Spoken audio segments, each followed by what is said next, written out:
রহমতুল্লাহি ওয়া বারাকাতুহু। আপনি কি ডিভোর্সের পদ্ধতি সম্পর্কে আমাদেরকে একটু বিস্তারিতভাবে বলবেন? বোন প্রশ্ন করলেন যে ডিভোর্সের সঠিক পদ্ধতিটা কি। ডিভোর্স বলতে আমরা তালাক বুঝি, যেটা আমাদের সমাজে প্রায় দেখা যায়। এটা একটা টাইপ। এই পদ্ধতিতে স্বামী শুধু মুখে বলে তালাক তালাক তালাক আর ডিভোর্স হয়ে গেল। এটাকে বলা হয় তালাকে বিদা। কোরআন বা সহিহ হাদিসে এটার কথা বলা হয়নি। এটা বাদে আরেক ধরনের ডিভোর্স মুসলিম সমাজে দেখা যায়, যেখানে স্বামী ডিভোর্স দেয়, এক মেনস্ট্রুয়াল সাইকেল অপেক্ষা করে, তারপর আবার ডিভোর্স দেয়, আরেক মেনস্ট্রুয়াল সাইকেল অপেক্ষা করে, তারপর আবার ডিভোর্স দেয়। এটাকে বলা হয় তালাকে হাসান। এটা ভালো তালাক। তবে সঠিক তালাক হলো তালাকে আহসান, সবচেয়ে সেরা তালাক। এটার কথা কোরআন এবং সহিহ হাদিসে বলা হয়েছে। কোরআনের অনেক আয়াতেই তালাকের কথা বলা হয়েছে। সূরা তালাক 65 নম্বর অধ্যায় 2 থেকে 7 নম্বর আয়াতে আছে। সূরা বাকারা 2 নম্বর অধ্যায় 228 থেকে 242 নম্বর আয়াতে আছে। এখানে বিস্তারিত আছে। সাধারণত যখন কোনো বিষয়ে স্বামী এবং স্ত্রীর মধ্যে মতভেদ হয়, তাদের নিজেদেরই এই সমস্যার সমাধানটা করে নেওয়া উচিত। ধরেন, স্ত্রী রান্নার সময় তরকারিতে অতিরিক্ত লবণ দিল। স্বামীর পছন্দ না হলে নিশ্চয়ই বলবে না তালাক তালাক তালাক। বেশি লবণ পছন্দ না হলে স্ত্রীকে সেটা বলেন, সমস্যার সমাধান হয়ে যাবে। সবচেয়ে ভালো নিজেরা বসে আলোচনা করেন, সবচেয়ে ভালো। যদি আলোচনা করে সমাধান না হয়, পবিত্র কোরআন বলছে সূরা নিসা 4 নম্বর অধ্যায়ের 35 নম্বর আয়াতে যে স্বামীর পরিবার থেকে একজন লোক থাকবে আর স্ত্রীর পরিবার থেকে একজন লোক থাকবে। পরিবারের সবাই একসাথে বসবে, তারপর স্বামীর পক্ষ থেকে একজন লোক, স্ত্রীর পক্ষ থেকে একজন লোক, তারা একসাথে বসবে, তারপর আলোচনা করবে। বিয়ে একটা গুরুত্বপূর্ণ ব্যাপার, আর দাম্পত্য জীবনে অনেক চড়াই উতরাই থাকে। তারা আলোচনা করে একটা সমাধানে আসতে পারেন। তারপরও সব দিক থেকে চেষ্টা করা হলো। স্বামী স্ত্রী আলোচনা করেছে, পরিবার থেকেও আলোচনা হয়েছে, দুজন লোক ছিল, তারপরও কোনো সমাধান হলো না, তখন একেবারে শেষ উপায় হিসেবে ডিভোর্স দেয়া যেতে পারে। আর ডিভোর্স দেওয়ার সময় এটা খুবই গুরুত্বপূর্ণ যে স্বামী যখন স্ত্রীকে তালাক দিচ্ছে তখন দুজন সাক্ষী থাকবে। যখন সে বলবে তালাক, পবিত্র কোরআন বলছে সূরা বাকারার 2 নম্বর অধ্যায়ের 228 নম্বর আয়াতে যে ডিভোর্স দেওয়ার পর তালাকপ্রাপ্তা স্ত্রী 3 রজস্রাবকাল অপেক্ষা করবে বা 3 মাস। যখন এভাবে ডিভোর্স দেওয়া হয় তখন ইদ্দা মানে প্রতীক্ষার সময়, এই সময়টা অপেক্ষা করা হয়, অন্তর্বর্তী সময়। সেখানে 3 মাস ধরে স্বামী এবং স্ত্রী তারা একসাথেই থাকবে, কিন্তু তাদের মধ্যে কোনো সম্পর্ক থাকবে না। এটাকে অনেকটা ট্রায়ালের মতো বলা যায়। একে অপরকে ছাড়া কি থাকতে পারবে? হয়তো 2 সপ্তাহ পরে বলবে, ও আমি শুধু রাগের মাথায় তালাক বলেছি, ব্যাপারটা তো আসলে খুব সামান্য ছিল, আমার জামাটা ঠিকভাবে ইস্ত্রি করেনি, ভুলটা আসলে আমার। এভাবে তারা আবার মিলে যেতে পারে, আবার একসাথে বসবাস করতে পারে। তাহলে এখানে অপেক্ষা করতে হবে 3 মাস। আর এই 3 মাসে যদি স্বামী স্ত্রীর মনোমালিন্য কেটে যায়, মতের মিল হয়, তাহলে স্বামী স্ত্রী হিসেবেই বসবাস করতে পারবে। যদি 3টা রজস্রাবকাল পার হয়ে যায়, তারপরও দুজনেই আলাদা হয়ে যেতে চায়, তাহলে তারা ন্যায়সঙ্গতভাবে আলাদা হতে পারে।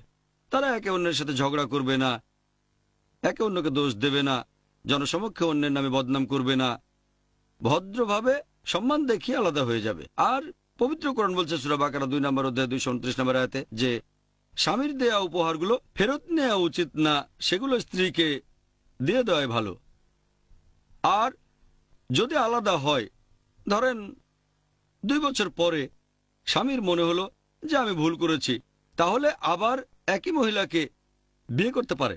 পবিত্র কোরআন বলছে সূরা বাকারা 2 নম্বর অধ্যায় 232 নম্বর আয়াতে মহিলারা তাদের প্রাক্তন স্বামীকে বিয়ে করতে চাইলে বাধা দিও না।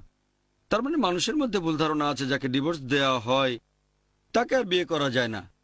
তারা বলে যে এখানে করতে হবে হালালা। হালালা কি জানেন? হালালা মানে স্ত্রীকে আরেকজনের সাথে বিয়ে দেওয়া হবে, এতে করে সে বৈধ হবে। ইসলাম ধর্মে এটার কোনো অনুমতি নেই। ইসলামিক নীতি অনুযায়ী কোরআন পড়লে দেখবেন প্রথমবার ডিভোর্স দেওয়ার পরেও স্বামী এবং স্ত্রী আবার বিয়ে করতে পারে ইদ্দার সময়ের পরে। তবে তারা নতুন নিকাহনামা আর নতুন মোহর অনুযায়ী বিয়ে করবে। এভাবে বিয়ে করার পরে আবারও যদি সমস্যা হয় আবারও সেই একই পদ্ধতি, স্বামী স্ত্রী প্রথমে আলোচনা করবে, তারপর সালিশ ডাকবে। ডিভোর্স দিতে হলে দুজন সাক্ষী লাগবে, তারপর আলাদা হয়ে যাবে। যদি 2 বছর পরে তারা মীমাংসা করতে চায় তাহলে আবার বিয়ে করতে পারে, তবে নতুন নিকানামা, নতুন মোহর। আবার সমস্যা হলে আবার আলাদা হতে পারে, তবে এটাই হলো একেবারে শেষ সুযোগ। পবিত্র কোরআনের সূরা বাকারা 2 নম্বর অধ্যায় 229 নম্বর আয়াত বলছে, এই তালাকের অনুমতি আছে 2 বার, তৃতীয়বারের পর আর হবে না। প্রথম 2 বার ডিভোর্সের পরে আবার বিয়ে দিতে পারেন, তবে তৃতীয়বার ডিভোর্স দিলে আর বিয়ে করা যাবে না, যদি না স্ত্রী আরেকজনকে বিয়ে করে সেটাকে আইনসিদ্ধ করে। এখানে মানুষজন নিয়ে এসেছে এই হালালা।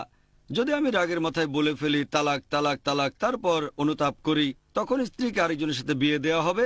এর একদিন পরে তারা ডিভোর্স দেবে, আরেকজনকে বিয়ে করে আইন সিদ্ধ করবে, একদিন পরে ডিভোর্স দিয়ে আগের স্বামীকে বিয়ে করবে। এটা পুরোপুরি হারাম, এটা একেবারে হারাম। ইসলামে এটা নিষিদ্ধ। এরকম প্ল্যানও করতে পারবেন না।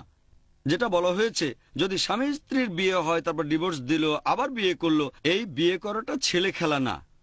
এটা তো পুতুলের বিয়ে না যে আপনি 2টো পুতুলের বিয়ে দিলেন, তারপর ভেঙে দিলেন, আবার বিয়ে দিলেন। যদি এভাবে 3 বার বিয়ে দেন তাহলে সেটা আর বদলানো যাবে না। আমার মনে আছে ছোটবেলায় আমার মা বলতেন, বাইরে গেলে ডালাটার দামটা জানতে পারবে। আমি ভাবতাম ডালাটা কি, আসলে ডাল আর আটা। বাইরে বের হলেই ডাল আটার দামটা জানতে আপনারা পারবেন। আমি ভাবতাম ডালাটা কি, হয়তো নতুন কোনো জিনিস, ডালাটা। পরে বুঝতে পারলাম এটা হলো ডাল আর আটা। বাইরে বের হয়ে বাজারে গেলে জানবেন যে ডাল আটার দামটা আসলে কত। সেরকম এটা কোনো ছেলে খেলা না যে অনেক হয়েছে, একবার বিয়ে, তারপর ডিভোর্স, আবার বিয়ে, আবার ডিভোর্স, শেষ, এবারে অন্য কাউকে বিয়ে করো। তখন যদি আরেকজনকে বিয়ে করে সেই স্ত্রী, তখন সে হয়তো বুঝতে পারবে যে আমার প্রথম স্বামী দিনে 5 ঘন্টা সময় দিত, এই স্বামী তো 2 ঘন্টা সময় দেয় না, প্রথম স্বামী আমার ভালো ছিল। এভাবে যদি নতুন কাউকে বিয়ে করে তখন সে হয়তো বুঝতে পারবে যে বিয়েটা আসলে ঠিক হয়নি, ভুল হয়েছে। তখন যদি এখানে স্বাভাবিকভাবে ডিভোর্স হয়ে যায়, একই পদ্ধতি, প্রথমে আলোচনা, তারপর স্বামী স্ত্রীর পক্ষ থেকে লোকজন সমাধানের চেষ্টা করবেন। সমাধান না হলে ডিভোর্স দেবেন, 3 রজস্রাব কাল অপেক্ষা করবেন, 3 মাস অপেক্ষা করে আলাদা হবেন। তারপরে সেই স্ত্রী প্রথম স্বামীকে বিয়ে করতে পারেন যে 3 বার তালাক দিয়েছে। এটা হলো তালাকে আহসান।